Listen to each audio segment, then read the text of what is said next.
Hello, everyone. We are on day 21 of our book read, and we are reading something which is very important to learn, that is, how to set goals and how to accomplish what we plan to accomplish. As per the author, if we don't have goals and we don't put deadlines to our goals and back it up with action, we will not reach anywhere. Okay, so last time we read, you will accomplish only what you plan to accomplish. Let's start the reading ahead from there. So, screen, hope this is visible. So, let's start reading. According to Dr. George E. Birch of Tulane University School, an expert in the study of human longevity, many things determine how long you will live, like weight, diet, psychic tension, personal habits. But Dr. Birch says the quickest way to the end is nothing. Every human being must in life just to keep living.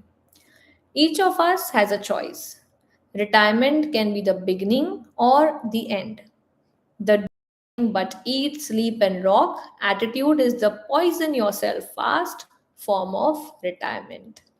Most folks who regard retirement as the end of purposeful living soon find retirement is the end of life itself.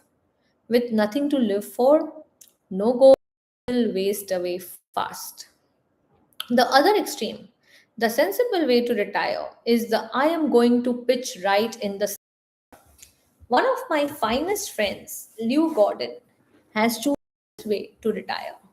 Lew's retirement several years ago as a vice president of Atlanta's biggest bank was really commencement day for him. He established himself as a business consultant. His pace is amazing. Now, in his 60s, he serves numerous clients and is in national demand as a speaker. One of his special projects is helping to build Pi Sigma Epsilon, a young but fast growing fraternity for professional salesmen and sales executives. Every time I see Liu, he seems younger. He's a young 30 in spirit. Few people I know of any age are reaping more from life than this senior citizen who resolved not to go out of no not to go out to pasture. And the Lew Gordons aren't the boring old crumbs feeling sorry for themselves because they are old. Goals. Intense goals can keep a person alive when nothing else will. Mrs. D, the mother of a college friend of mine, contracted cancer when her son was only 2. To darken matters, her husband had died only 3 months before her illness was diagnosed. Her physicians offered little hope, but Mrs. D would not give up. She was determined that she would see her 2-year-old son through college by operating a small retail store left her by her husband. There were numerous surgical operations. Each time the doctors would say, just a few more months. The cancer was never cured. But those few more months stretched into 20 years. She saw her son graduated from college. 6 weeks later, she was gone. A goal, a burning desire, was powerful enough to stave off sure death for 2 decades. Use goals to live longer. No medicine in the world, and your physician will bear this out, is as powerful in bringing about long life as is the desire to do something. The person determined to achieve maximum success learns the principle that progress is made one step at a time. A house is built a brick at a time. Football games are won a play at a time. A department store grows bigger one new customer at a time. Every big accomplishment is a series of little accomplishments. Eric Saverid, the well known author and correspondent, reported in Reader's Digest in April 1957 that the best advice he ever received was the principle of the next mile. Here is a part of what he said. During World War II, I and several others had to parachute from a crippled army transport plane into the mountainous jungle on the Burma India border. It was several weeks before an armed relief expedition could reach us. And then we began a painful, plodding march out to civilized India. We were faced by 140-mile trek over mountains in August heat and monsoon rains. In the first hour of the march, I rammed a boot nail deep into one foot. By evening, I had bleeding blisters the size of a 50-cent piece on both feet. Could I hobble 140 miles? Could the others, some in worse shape than I, complete such a distance? We were convinced we could not. But we could hobble to that ridge. We could make the next friendly village for the night. And that, of course, was all we had to do. When I relinquished my job and income to undertake a book of a quarter of a million words, I could not bear to let my mind dwell on the whole scope of the project. I would surely have abandoned what has become my deepest source of professional pride. I tried to think only of the next paragraph, not the next page, and certainly not the next chapter. Thus, for 6 solid months, I never did anything but sat down one paragraph after another. The book wrote itself.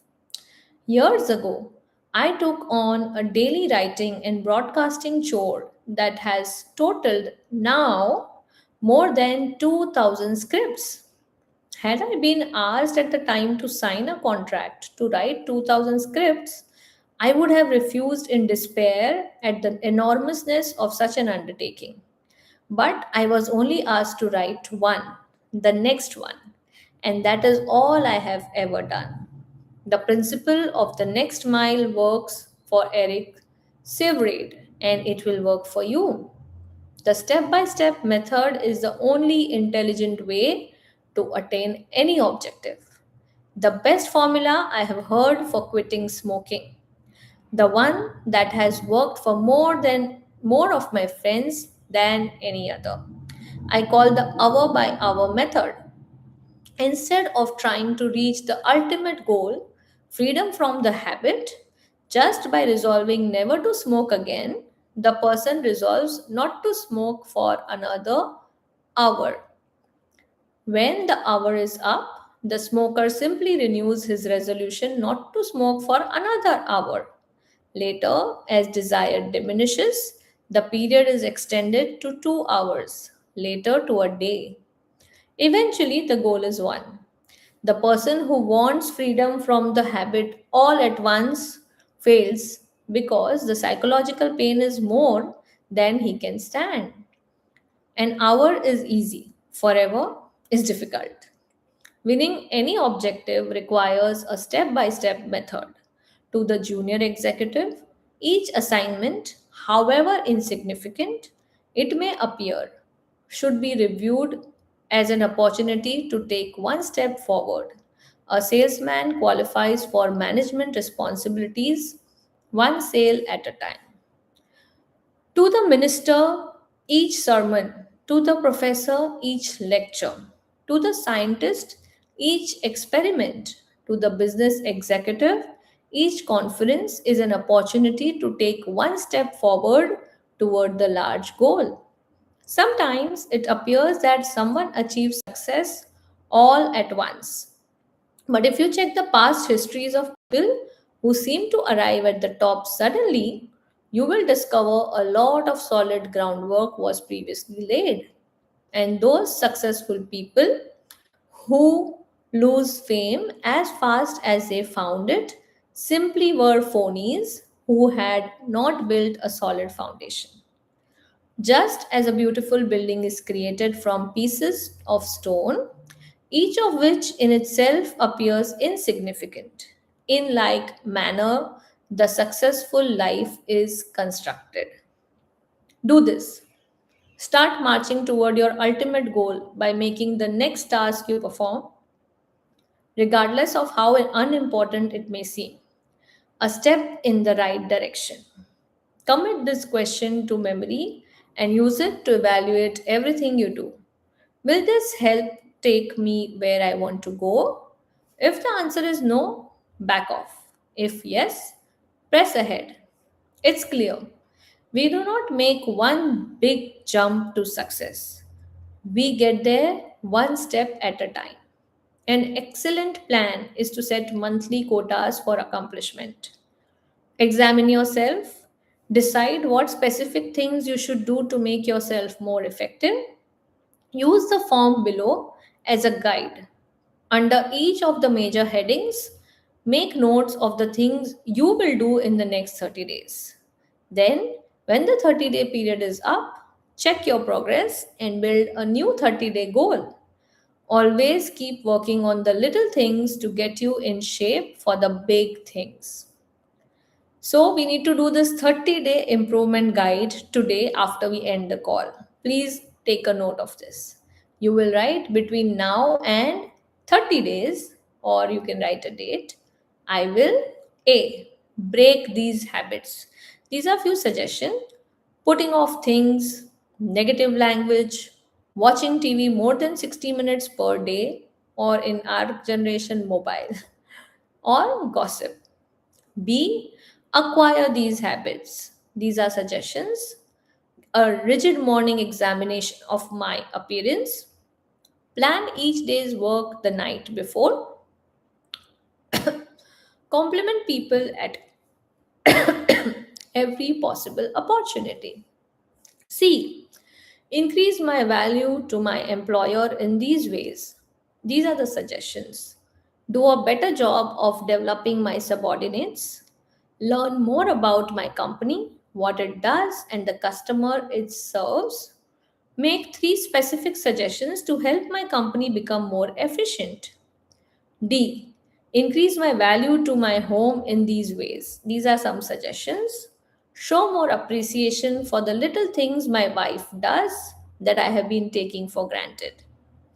Once each week, do something special with my whole family. Give 1 hour each day of my undivided attention to my family. E. Sharpen my mind in these ways. These are the suggestions. Invest 2 hours each week in reading professional magazines in my field. Read one self help book. Make four new friends. Spend 30 minutes daily in quiet, undisturbed thinking. Next time you see a particularly well poised, well groomed, clear thinking, effective person, remind yourself that he wasn't born that way. Lots of conscious effort, invested day by day, made the person what he is. Building new positive habits and destroying old negative habits is a day by day process. Create your first 30-day improvement guide right now, exactly after we finish the call. Often, when I discuss setting goals, someone comments along these lines. I see that working toward a purpose is important, but so often things happen that upsets my plan. It's true that many factors outside your control do affect your destination. There may be serious illness or death in your family. The job you are gunning for may be dissolved. You may meet with an accident. So, here is a point we must fix firmly in mind. Prepare to take detours in stride. If you are driving down a road and you come to a road closed situation, you wouldn't camp there, nor would you go back home. The road closed simply means you can't go where you want to go on this road. you would simply find another road to take you where you want to go. Observe what military leaders do. When they develop a master plan to take an objective, they also map out alternative plans. If something unforeseen happens that rules out plan A, they switch to plan B. You rest easy in an airplane, even though the airport where you planned to land is closed in, because you know the fellow up there driving the plane has alternative landing fields and a reserve fuel supply. It's a rare person who has achieved high level success who has not had to take detours, many of them. When we detour, we don't have to change our goals. We just travel a different route. You have probably heard many persons say something like, "Oh, how I wish I had bought XX stock back in 1900 and something. I would have a pile of money today." Normally, people think of investing in terms of stocks or bonds, real estate, or some other type of property. But the biggest and most rewarding kind of investment is self investment. Purchasing things that builds mental power and proficiency.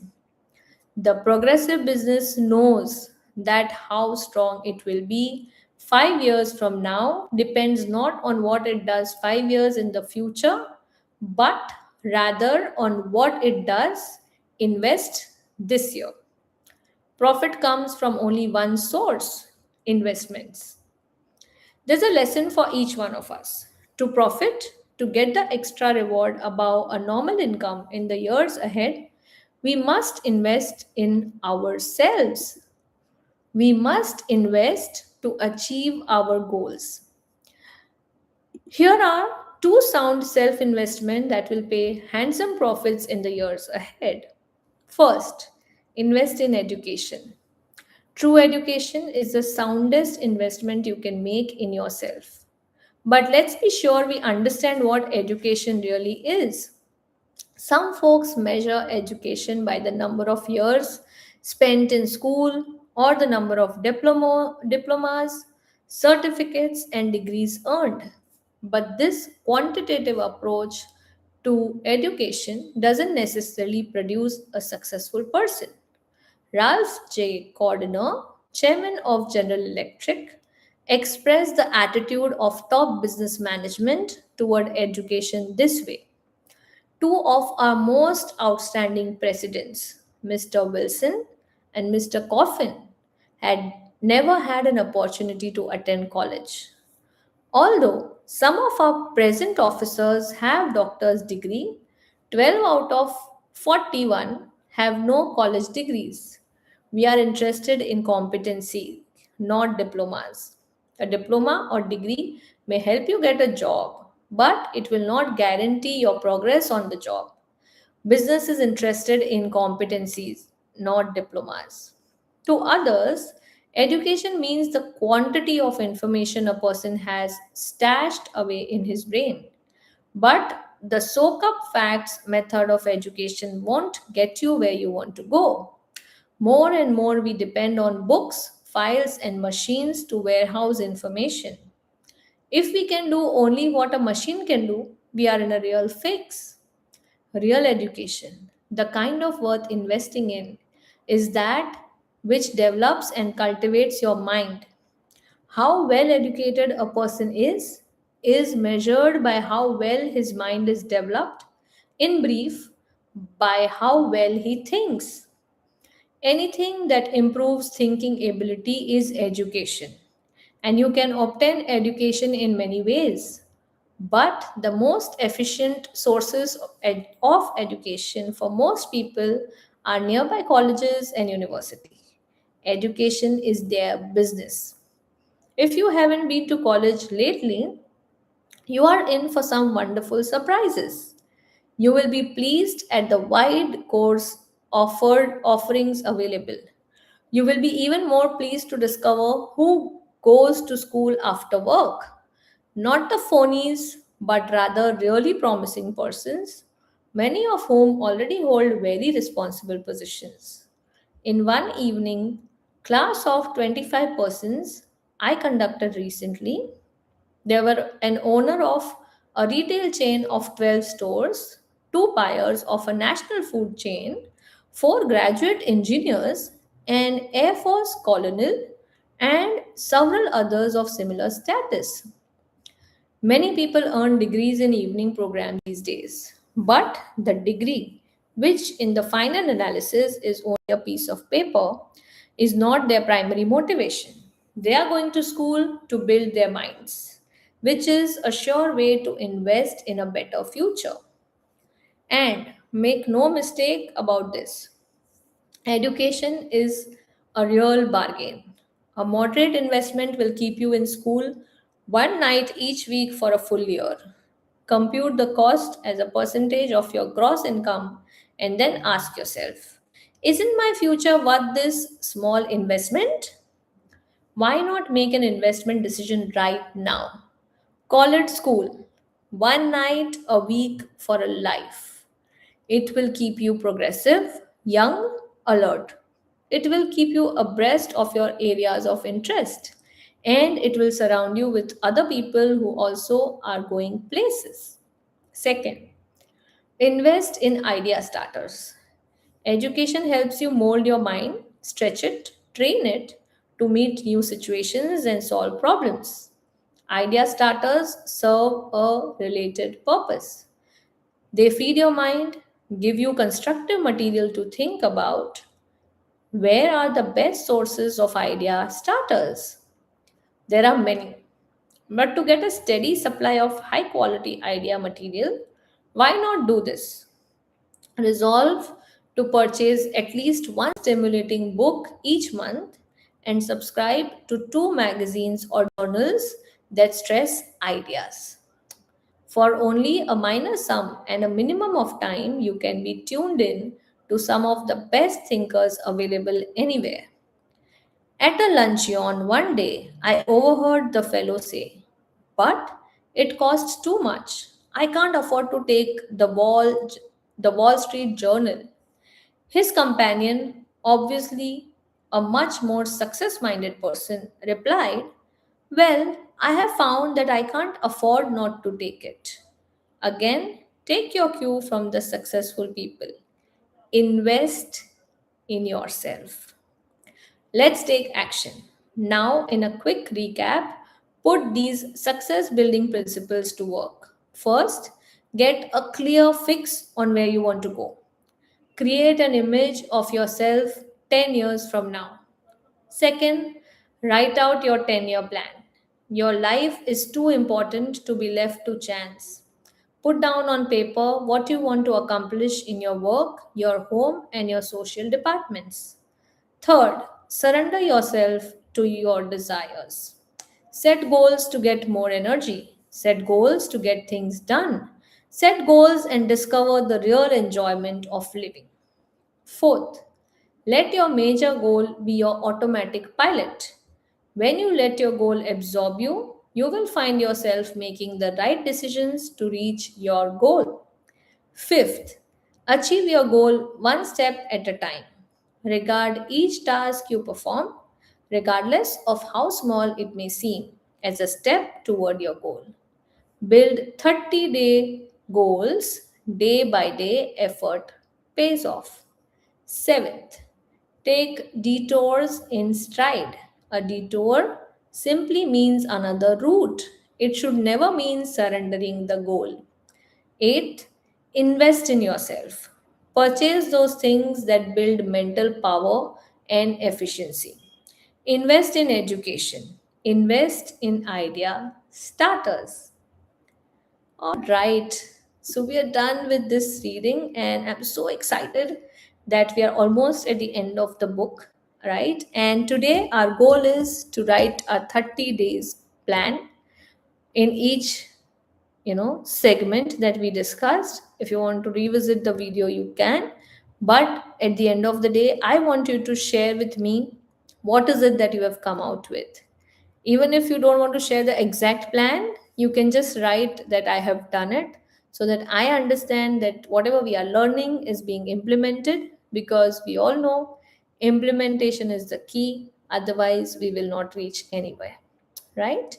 With this, we end today's call. Have a nice day ahead. Wish you all a very happy Guru Purnima. And don't forget to, take blessing of your gurus. And see you again tomorrow at 6 a.m. Bye bye.